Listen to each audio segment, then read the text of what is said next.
अस्सलाम वालेकुम नाजरीन, शाहिद चौधरी ऑफिशियल के साथ मैं हूं आपका मेज़बान अब्दुल्ला तनवीर। नाजरीन, ज़िंदगी और मौत का मालिक नो डाउट अल्लाह ताला है। अल्लाह पाक की हिकमत है, किसको जब चाहे मौत दे दें, जिसको जब चाहे मरे हुए इंसान को भी ज़िंदा कर दे। और इसी तरह का वाक़या आज मैं लेकर आया हूँ। एक वीडियो देखिए, सोशल मीडिया पर बड़ी वायरल है, लोकेशन का हमें नहीं पता, लेकिन वीडियो में वाज़ेह ये चीज़ देखी जा रही है कि जो बंदा होता है कब्र के अंदर वो बड़ा चिल्ला रहा होता है, चीख रहा होता है, और ऊपर से फिर जब लोग आते हैं उनको जब यकीन हो जाता है कि यहाँ पे जो कब्र में हमने जिस बंदे को दफनाया ये जिंदा है, तो वो कब्र खोदते हैं। तकरीबन 5 से 7 मिनट की मेहनत के बाद जब कब्र खोदी जाती है तो अंदर से वो बंदा जो होता है, मुर्दा आप कह लें, वो उठ के बाहर आ जाता है। अब ये वाकया देख के रोंगटे भी खड़े हो जाते हैं। दूसरी तरफ जो उसकी चीखें थी, बड़ी बड़ी हैरत अंगेज तरीके से उसकी जो चीखें थी, मतलब बहुत अजीब सा लग रहा था। लेकिन एक तरफ ये भी नजर आ रहा है कि अल्लाह पाक का मौजज़ा, देख लें आप, कब्र में से भी लोगों को जिंदा कर देता है। इसके हवाले से हम जानेंगे senior crime analyst Shahid Chaudhary साहब से कि आप क्या कहते हैं इस वीडियो के बारे में। अस्सलाम वालेकुम सर। वालेकुम सर, कैसे हैं आप? अल्लाह का शुक्र। सर, ये वीडियो आपने देखी, वाकया देखा, आप क्या समझते हैं, क्या कहना चाहेंगे? आप क्या समझते हैं, पहले आप तो बताओ। सर, मौजज़ा। अच्छा, कंफर्म मौजज़ा खुदा पाक की जानिब से। अक्सर लोग सर ऐसे होते हैं, मैंने बचपन में ना वाकयात सुने थे, लेकिन आज मैंने प्रैक्टिकली मतलब देख लिया वाकया। अच्छा, आपने रिसर्च किया? जी सर, मतलब जितना इसके नीचे क्या टिकर चल रहा था, पहले आप मुझे ये बताएं, फिर मैं आपको बताता हूँ। इसके नीचे ये था सर के मुर्दे को दफनाया हुआ था, उसका भाई आता है कब्र पे पानी और फूल डालने, उसको आवाज़ आती है, बाकी लोगों को बुलाता है, सारे आते हैं तो मिट्टी साइड पे करते हैं और अंदर से मुर्दा। अगले दिन आता है या उसी वक्त? मेरे ख्याल से उसके चंद टाइम के बाद, चंद घंटों बाद। अब मैं आपको ये बताना चाहता हूँ, देखिए मेरी राय लेते हैं ना, ये राय है जो लोग सुनते हैं। लोग प्रोग्राम करते हैं, हम प्रोग्राम नहीं करते, हम प्रोग्राम का चीरू पड़ा करते हैं या पोस्टमार्टम करते हैं। अब्दुल्ला, एक चीज़ आपको मैं बता दूँ आज। जी सर। मेरे से कोई बेट लगा ले, कोई बंदा बेट लगाए, मेरा 1 लाख रुपया, उस बंदे का जो है ना 5,000 रुपया। अच्छा। आपको मैं मिट्टी के अंदर दफनाता हूँ, मिट्टी के अंदर आपको, उसके बाद मैं मिट्टी डाल देता हूँ ऊपर, आप नीचे बोलें और मुझे अगर आवाज़ बाहर आ गई ना, आपको 1 लाख रुपए इनाम दे दूँ। सर, आप बिल्कुल ठीक कह रहे हैं, लेकिन सर पहली स्लैब्स रखी होती हैं। मेरी बात सुनना, स्लैब्स हो, मैं कह रहा हूँ जैसे भी है स्लैब, मुझे नहीं पता स्लैब पे रखते हैं ऊपर, नीचे से आवाज़ ऊपर नहीं आ सकती। मिट्टी एक ऐसी चीज़ है, मिट्टी, मेरी बात याद रखना, इसके नीचे से आवाज़ ऊपर नहीं आ सकती। दूसरी बात, वो बंदा जो है ना, उसको उन्होंने जैकेट पहना कर नहीं दफनाया हुआ, उसको कफन पहनाया हुआ है, जाहिर है ना, कफन में लपेट के उतारा होगा। अब लेटा हुआ बंदा कितनी लिमिट्स में आवाज़ निकाल लेगा? आप लेट के आवाज़ निकालो ना, 2, 3, 4 आवाज़ों के बाद आपकी बोलती बंद हो जाएगी। बिल्कुल। बैठ के बोलोगे तो और पोजीशन है, खड़े होकर बोलोगे तो और ताकत आपको मिलेगी। मेरी नज़र में ना, अब मैं आपको माजी में लेके जाता हूँ ना, आप उस वक्त पैदा भी नहीं होगा। यकीनन भाईजान जो है ना, आपके वालिद साहब, वो उनके नोटिस में ये बात होगी, वालदा भी आपकी जर्नलिस्ट थी, उनको भी ये नोटिस में होगा। आया ना मार्केट के अंदर, इन्होंने एक खबर लगाई थी, मेरे ऑडियंस आपको बताएंगे कि शाहिद साहब की याददाश्त बहुत है, याददाश्त तो मेरी है तेज। उसमें खबर लगी थी कि कब्रिस्तान म्यानी साहब के अंदर रूहों का रक्स। अब इन्होंने रूहों की तस्वीरें लगा दी नीचे, रूहों का रक्स कब्रिस्तान के अंदर ना, वो बस तस्वीरें लगा लूँगा ना फेक, तो वो जी कब्रिस्तान के अंदर कैमरा मैन के उसे रूहों का रक्स जो है ना वो रिकॉर्ड कर लिया। अच्छा। कहना शुरू हो गया, चूरन बेचने के लिए उन्होंने ये ना यानी काम किया।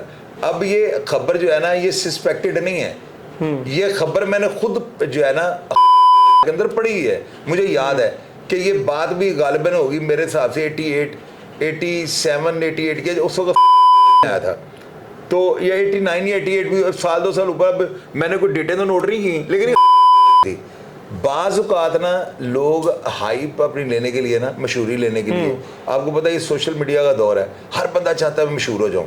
ये वाक़या जो है ना, ये मुझे मशहूरी की जो है लग रहा है, मौजे जो है ना अब इसलिए नहीं हो रहे, हमारी कौम के ऊपर कहर नादल हो रहा है। ये गर्मी इतनी कैसे हो गई है, ये इतनी अमवात कैसे हो रही हैं, इतनी ये कत्लो गारत, भाई भाई को मार रहा है, किस तरह के काम अब बन चुका है सारा, ये हमारे ऊपर, हम कुदरत के अज़ाब में, अल्लाह ताला इससे हमें बचाए। सर, लेकिन छोटे थे, मैंने भी सुना है, और इसमें बकायदा टिकर में लिखा हुआ था कि पहले वो ठक ठक करता है, जब खोदी जाती है मिट्टी साइड पे थी, फिर वो ठक ठक, फिर यहाँ से पकड़े गए ना, वो ठक ठक वो कैसे करता है?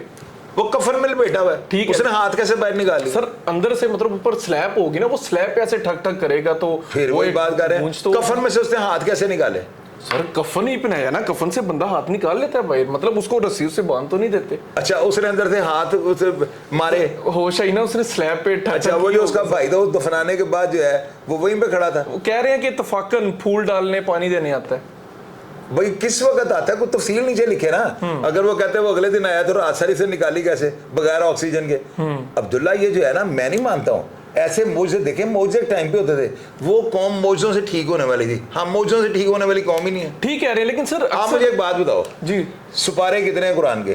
30। पैगंबर कितने हैं? 1,24,000 अंबिया कराम, 1,24,000 अंबिया हैं। तकरीबन कमोबेश। अच्छा अगर सुपारे 30 तो नबी 30 होने से काम नहीं चलता था? मुझे पहले आप ये बताओ। सर कुछ पैगंबर हमारे थे जिनके ऊपर खुदा पाक की जानिब से वो इल्हामी किताबें जिनमें 4 है ना हमारे अब्दुल्ला, ये बस वो कुछ वो छोटे छोटे मिला करते हमारी थे। जो कौम है ना इतनी, अब मैं क्या इस कौम को, इन कौमों को कहूँ, अल्लाह ताला को पता है, अल्लाह ताला को गायब का भी इल्म है। अल्लाह में को ये पता था कि ये लोग जो है ना इन्होंने पढ़ के यकीन नहीं इन्होंने करना। अल्लाह ताला ने ना बताने के लिए भी जो है ना अमली तौर पे अपने अंबिया इकराम को दुनिया में भेजा। अभी वो सिलसिला खत्म हो गया था, उस नबी पैगंबर अभी तो नहीं ना आना कोई दुनिया में, क़यामत तक कोई नहीं आना। हजरत मोहम्मद सल्लल्लाहु अलैहि वसल्लम है वो जो आखिरी नबी हैं। अब उनके बाद क़यामत तक कोई नबी पैगंबर जो है ना दुनिया में नहीं आना। जी सर। आप मुझे एक चीज़ का सिर्फ जवाब दो, वो दौर क्यों बंद हो गया? अल्लाह ताला को पता था, देखे हमसे पहले पता नहीं कितनी कौमें जो है ना इनको तबाह बर्बाद कर दिया गया। कुरान पाक का पढ़े ना, अल्लाह ताला ने कहा जब वो मेरे नहीं उन्होंने इन चीज़ों को मानना शुरू किया तो मैंने फिर उनके ऊपर अपना गैज़ो गज़ब जो है ना कहर डाला उनके ऊपर। हमारी कौम जो है ना मौजों वाली रह नहीं गई। आप ये कहना कि हमारे लिए मौजे, और ये मौजों वाली कौम ही नहीं है, ये तो चित्रों वाली कौम हो गई है। यहाँ पे आप कहेंगे मौजा। अब अच्छा बात सुने, ये जो नीचे टिकर लगा हुआ है ना, मैंने तो बड़ी गौर से पढ़ा है, इस पर डिटेल आनी चाहिए थी, और ऊपर से वीडियो को नहीं दिखाई इन्होंने। वीडियो दिखाते हैं ना कब्र कुशाई होने से पहले वीडियो, एट द स्पॉट वो बंदा वो तस्वीर एक लगा के तो बस ये बंदा मुर्दा निकला है। अल्लाह के बंदे मैं नहीं मानता हूँ। मैं ये नीचे ऑडियंस लिखेंगे, जो लोग इस जनाजे के इस मैयत के जो गवाह है ना वो लोग नीचे लिखेंगे कि ये मौजूदा हुआ है या ये फिल्म में निकली टोपी ड्रामा। सर लेकिन एक चीज बताइएगा, चलिए ठीक है इस वाक़े को साइड पे कर देते हैं सर। वो आपको याद होगा लास्ट टाइम जो कश्मीर में वो बड़ा हैबतनाक जल्जला आया था, वो 6-6, 7-7 दिन के बाद भी छोटे छोटे बच्चे कुछ अफराद को निकाला गया था और उनसे पूछा गया था, कहते थे हम मिट्टी या पानी के सहारे बारिश पड़ती थी हम जिंदा थे, और ये ऑन दी रिकॉर्ड वाक़ियात हैं। मौजूदा हो सकता है। मैं आपको बता रहा हूँ बालाकोट के अंदर एक 1 महीने के बाद वो औरत नीचे जिंदा निकल आई थी, बच्चे को दूध पिला रही, बच्चे को भी उसने जिंदा रखा है। बिल्कुल सर, तो देखे मेरी बात सुने, उसके लिए इसको ऑक्सीजन जाने की कोई जगह तो थी ना। ये तो नहीं को मिट्टी के मलबे के नीचे आ गई थी, ये तो कब्र तो एक पैक चीज हो गई ना। आप देखें वो मलबा घर का गिरा है तो उसके अंदर कहीं ना कहीं से उसको आवाज आ रही थी, अल्लाह ताला ने उसको जिंदा रखना था। ये बात अकल तस्लीम करती है, ये बात अकल तस्लीम नहीं करती है कि बंदे को अपने कब्र में दफना दिया है तो भाई जो है फूल डालने गया। पहली बात तो भाई वहां पे कर क्या रहा था, वो घर चला गया। अगर रात वो घर रहा है तो अगले दिन वो फूल डालने हैं, तो यार मैं कैसे इस बात को मान लूं कि अगले दिन तक वो जिंदा रहा है। बंदा जिंदा रह ही नहीं सकता कब्र में, सवाल ही पैदा ऐसे मौजूद हो सकते हैं ऐसे? नहीं मैं नहीं मानता हूं, मैं नहीं मानता हूं। आज के दौर में नहीं, वैसे हो सकते हैं ऐसे मौजूद। अब्दुल्ला अल्लाह ताला तो जो चाहे वो कर सकते हैं ना, जो चाहे अल्लाह मियां कर सकता है। लेकिन मेरा ये जो वाकया है इसके हवाले से मैं समझ रहा हूं आपकी बात, आप समझ रहे हैं शायद एडवर्टाइजमेंट या मशहूरी के लिए कर उसका काम ये बनता था, वीडियो बनाता, कब्र पहली कई मारी है ना वहां से वीडियो बनती और एंड तक वो वीडियो बनाता था कि हम अपनी आंखों से देखते कि यार ये कट तो नहीं लगा हुआ, को आर्टिफिशियल जो है डिफेक्ट टेक्नोलॉजी के जरिए तो नहीं बनी। मैं नहीं मानता हूं, ये बिल्कुल झूठ लोग हैं, उन्होंने क्या डिफेक्ट टेक्नोलॉजी को उनको अब्दुल्ला पता नहीं कौन है, हम तो उनको हमें तो उनका स्टेटस का भी नहीं पता।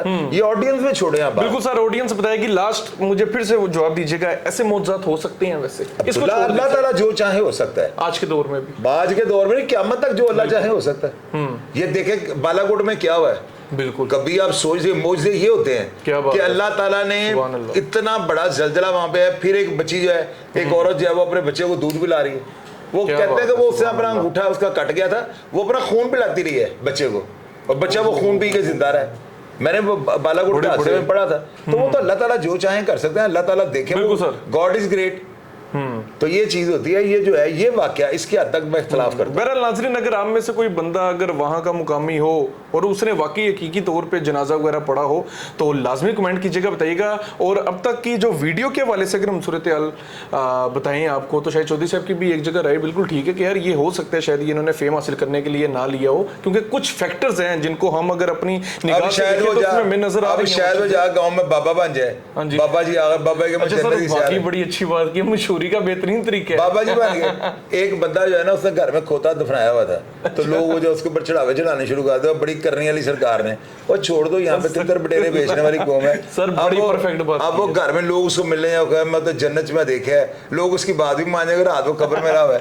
ये बहुत परफेक्ट बात की नाज़रीन, बड़े ड्रामे सर, बहुत परफेक्ट बात की, नो डाउट, बिला शको शुबा, बहुत लेवल बात की। आने वाले वक्त में बाबा जी मशहूर होगा, देख होगा बिल्कुल नाज़रीन, ऐसे होता है। और हो सकता है शायद इन्होंने भी अपनी मशहूरी के लिए ऐसे किया हो। सर की बात ठीक है कि मैं तो जन्नत वेख आया हूं, तुसी मेरे तो जन्नत की टिकट पढ़ लो। अस्तगफिरुल्लाह, कूलर भी लगे हुए हैं और एसी भी लगे हुए हैं वहां पे यार, हम मैकेनिक भी तो सही कर रहे थे। बिल्कुल अस्तगफिरुल्लाह। बाकी अगर आप में से कोई बंदा वहां का मुकामी हो और उसने वाकई ऐसा वाकया देखा हो तो लाजमी कमेंट सेक्शन पे बताइएगा, हम मजीद इस पर रिसर्च करेंगे। मौजूद शुरू से लेके अब तक होते रहे हैं और आगे भी इंशाल्लाह ताला होते रहेंगे। अल्लाह की हिकमत है, जब जो चाहे अल्लाह पाक कर देते हैं। नाज़रीन, प्रोग्राम का फीडबैक जरूर दीजिएगा। इसी के साथ अपने मेज़बान अब्दुल्ला तनवीर को इजाज़त दीजिए। अल्लाह निगहबान।